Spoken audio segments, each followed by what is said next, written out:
مامان به خدا امید دلم تو بودی مادر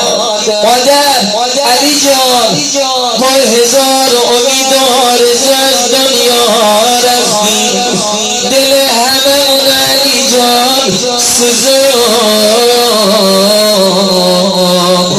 ای وای مادر داغ دیده علی جان مامان یقینا خیلی آرزو در علی جان داشتی یقینا آرزو داشتی مادر یه روزی یه حیات صندلی بشینی مادر یه روزی به جای این اطلاعیه به جای این اعلامیه کارت دعوت جشن شادی علی جان تو پخش کنی مادر دوست داشتی اینطور بگی مادر خبر بدم تمام مردمان بعید مردم شادی علی جانم اما مادر خبر نداشتی مامان یه روزی باید یه حیات صندلی بشینی یه روزی باید اعلامیه علی جان تو رو در دیوار بزنی مادر این چه گفتی نه خبر بدم تمام مردمانم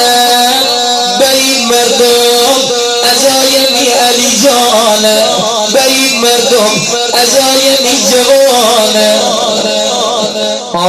خدا به دل مادرش صبر بده هر کی داغ جوان دیده از دل مادر علی رضای عزتی خبر داره هر کی داغ جوان دیده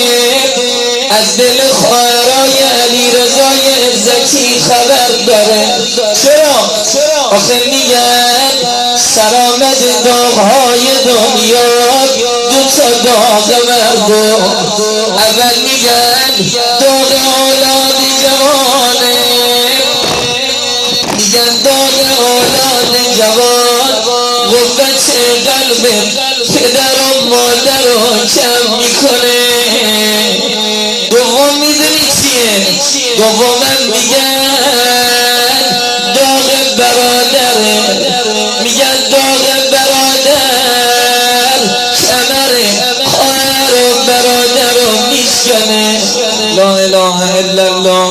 الله اکبر خواهرای داغ دیده به خدا من نمیدونم کی جارت کرد